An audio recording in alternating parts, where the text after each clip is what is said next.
இந்த ஆடிக்கு நம்ம சென்னை சில்க்ஸ்ல up to 50% off combo offer, uniform sari collections எல்லாம் சேர்ந்து சேவிங்ஸும் பிளாஸ்ட், கலெக்ஷன்ஸும் பிளாஸ்ட்.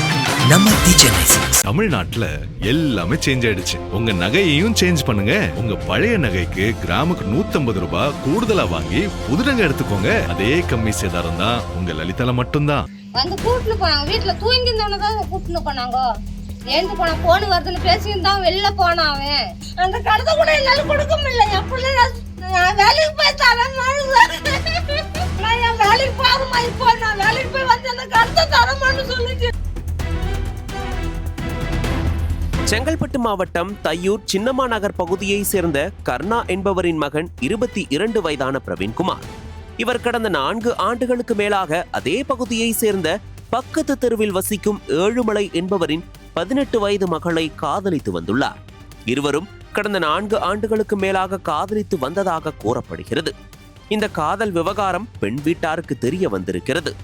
பின்னர் அவர்களது காதலுக்கு கடும் எதிர்ப்புகள் கிளம்பி இருக்கிறது.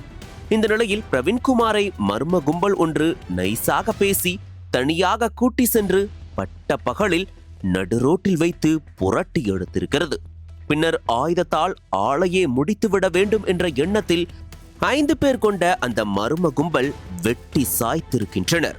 இதனால் பிரவீன்குமாரின் கை, கால், தலை உள்ளிட்டவற்றில் பலத்த காயம் ஏற்பட்டிருக்கிறது. இதனை பார்த்த அங்கிருந்த பொதுமக்கள் கூச்சலிட்டு கத்த அந்த மர்ம கும்பல் காரில் இருந்து தப்பி சென்றிருக்கிறது. பின்னர் உயிருக்கு ஆபத்தான நிலையில் பிரவீன்குமார் கேளம்பாக்கம் செட்டிநாடு தனியார் மருத்துவமனையில் அனுமதிக்கப்பட்டிருக்கிறார். அதன் பிறகு மேல் சிகிச்சைக்காக சென்னை ராஜீவ்காந்தி மருத்துவமனைக்கு அழைத்து செல்லப்பட்டார். இதனிடையே இந்த கோர சம்பவத்தை நிகழ்த்திய பிரவீன்குமார் காதலித்த பெண்ணின் தந்தையும் அவரது மகனும் தான் என்று குற்றம் சாட்டப்பட்டது.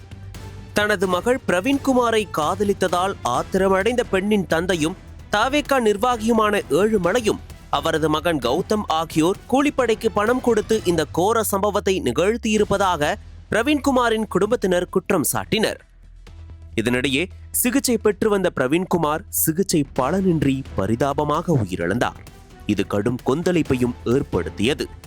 ஏழ்மை குடும்பத்தில் பிறந்ததாக காதலித்த பிரவீன்குமாரை பணம் படைத்த தாவேகா நிர்வாகி ஏழுமலை மற்றும் அவரது மகன் கூட்டு சேர்ந்து கூலிப்படையுடன் திட்டம் தீட்டி ஆணவ கொலை செய்யப்பட்டதை கண்டித்து 500க்கும் மேற்பட்டோர் போராட்டம் நடத்தினர். அவரது உடல் சென்னை ராஜீவ்காந்தி மருத்துவமனையில் இருந்து உடற்கூறாய்வு செய்யப்பட்ட பின்பு ஆம்புலன்ஸ் மூலம் வீட்டிற்கு கொண்டு சென்றனர். பிரவீன்குமாரின் சடலம் ராஜீவ்காந்தி மருத்துவமனையில் இருந்து புறப்பட்ட சில நிமிடங்களிலேயே தையூர் செங்கன்மால் பகுதியில் OMR சாலையில் சாலை மறித்து போராட்ட களத்தில் ஈடுபட்டனர். அமரர் வாகனத்தில் சடலம் வீட்டுக்கு அருகில் நெருங்க காவல்துறையினர் திட்டம் தீட்டி மாற்றுப்பாதையில் சடலத்தை வீட்டிற்கு எடுத்து செல்ல முற்பட்டனர். அதனை அறிந்த இளைஞர்கள் தையூர் உள்ளே நுழையும் அனைத்து இடங்களையும் ஆங்காங்கே சூழ்ந்து கொண்டனர். ஒரு கட்டத்தில் OMR சாலை தையூர் புதிய ரவுண்டானா அருகே அமரர் உடல் வரும்போது அமரர் உடலை வழிமறித்து 500க்கும் மேற்பட்டோர் சாலை மறியல் போராட்டத்தில் ஈடுபட்டனர். இதனிடையே பிரவீன்குமாரின் உடல் வந்த ஆம்புலன்ஸை மறித்து அதற்கு நீதி கேட்டு 2 மணி நேரம் கொட்டு மழையையும் பார்க்காமல் போராட்ட களத்தில் ஈடுபட்ட இளைஞர்கள் முக்கிய குற்றவாளி சதீஷை கைது செய்யப்பட வேண்டும், இதுபோன்ற ஆணவ படுகொலைகள் தடுக்கப்பட வேண்டும் என காவல்துறையினரை கண்டித்து போராட்டத்தில் ஈடுபட்டனர். அப்போது காவல்துறைக்கும் இளைஞர்களுக்கும் கடும் வாக்குவாதம் ஏற்பட்டு தள்ளுமுள்ளாக மாறியது. பின்னர் கேளம்பாக்கம் போலீசார் பிரவீன் சடலத்தை வீட்டில் வைத்து சடங்குகள் செய்து முடிக்கப்பட்டு இரவு 10 மணி அளவில் அருகில் உள்ள இடுகாட்டில் அடக்கம் செய்யும் வரை போலீஸ் பாதுகாப்பு பணியில் ஈடுபட்டிருந்தனர். பிரவீன்குமார் உயிரிழந்த வழக்கில் ஏழுமலை மற்றும் அவரது மகன் கௌதம், நிதிஷ், மணி உள்ளிட்ட 4 பேரையும் கைது செய்த போலீசார் நீதிமன்றத்தில் ஆஜர்படுத்தி சிறையில் அடைத்தனர்.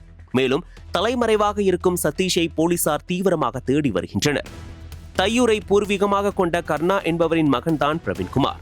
10 ஆண்டுகளுக்கு முன்பு தந்தை இறந்துவிட குடும்ப வறுமையின் காரணமாக வீட்டு நிலங்களை விற்றுவிட்டு தாயுடன் வாடகை வீட்டில் வசித்து வந்துள்ளார். அவரது தாய் கூலி வேலை செய்து வருகிறார்.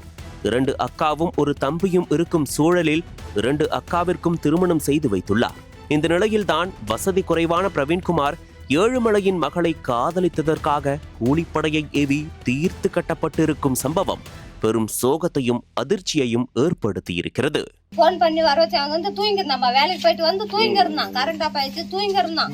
தூங்கிறது வெளியே போனான். நான் என் புள்ள பின்னாடியே வந்தேன். நான் என் புள்ள எங்குமே நான் விடல, என் புள்ள பின்னாடி வந்தேன். என் வீட்டு பின்னாடி போய் போனான், ஒண்ணுக்கு இருக்க போனான், ஒண்ணுக்கு போய் வந்தான், வந்து உள்ள போயிட்டான். போயிட்டு பேர் ஒரு போன் வந்தது. போன் வந்தது வெளியில போனான். நாங்க எல்லாம் வீட்டுல தான் இருக்கிறோம். வெளில போனான். வெளில போய் கொஞ்ச நேரம் பார்த்து வெட்டாங்கன்னு வந்து பார்க்க எல்லாமே வந்து சொல்றாங்க.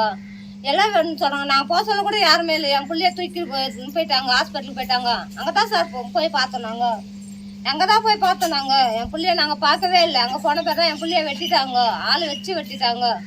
வந்து கூட்டுன்னு போனாங்க. வீட்டுல தூங்கிருந்தவனதான் கூட்டுன்னு போனாங்க. ஏந்து போனா போன் வருதுன்னு பேசியிருந்தான். வெளில போனான் அவன். வீட்டுலதான் நான் வேலைக்கு போயிட்டு வந்து வீட்டுலதான் இருந்தான் அவன். 7-8 பேர் இதுல சொல்றாங்க. காருக்குள்ளாவும் இருந்ததான், 2 கார் இருந்ததான். அந்த காருக்குள்ள இன்னும் யாரு எவ்வளவு பேர் இருந்தாங்களும் தெரியல. எல்லாரையும் பிடிக்கணும். எல்லாருக்கும் என் பிள்ளைக்கு வேணும், என் பிள்ளைக்கு தீர்ப்பு வேணும், என் பிள்ளைக்கு என்ன முடிவுன்னு அது எங்களுக்கு வேணும். என் பிள்ளை போயிட்டான், என் பிள்ளைய விட்டுட்டோம். என் பிள்ளைக்கு என்ன முடிவுன்னு எங்களுக்கு தெரியணும். என் பிள்ளைக்கு நல்லது வேற யாருக்கும் வரக்கூடாது. நாங்க தான் கெட்டு போயிட்டோம். எங்களுக்கு யாருமே இல்லை, எங்களுக்கு எந்த பாதுகாப்பும் இல்லை. 10 காசு வட்டிக்கு வாங்கி என் பிள்ளைங்கள நான் கல்யாணம் பண்ணேன். அந்த கடத்தை கூட என்னால கொடுக்க முடியல. என் பிள்ளை நான் வேலைக்கு போய் தரேன். என் பிள்ளை வேலைக்கு போய் தரேன். என் பிள்ளைங்க பெரிய பிள்ளைக்கு ஒண்ணுமே தெரியாது. அந்த கடங்கெல்லாம் வீட்டாண்ட வந்து கேட்க சொல்றேன். நான் என் வேலைக்கு போறேம்மா. இப்போ நான் வேலைக்கு போய் வந்து அந்த கடத்தை தரமான்னு சொல்லிச்சு. நான் வீட்டு வேலைக்கு போறேன். என்னால முடியல, எனக்கு வயசு ஆயிடுச்சு, என்னாலையும் முடியல. என் 2 பொண்ணுங்களுக்கு எல்லாத்தையும் செய்யணும். எனக்கு என் பிள்ளைக்கு தீர்ப்பு தெரியணும், அண்ணாட்டு தெரியணும். அந்த வெட்டினவங்களை பிடிக்கணும்.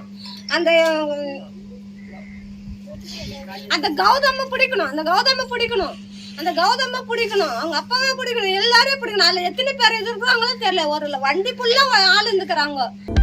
அனல் பறக்கும் செய்திகளை அப்டேட் செய்து கொள்ள நக்கீரன் களத்தை இப்பவே சப்ஸ்கிரைப் பண்ணுங்க.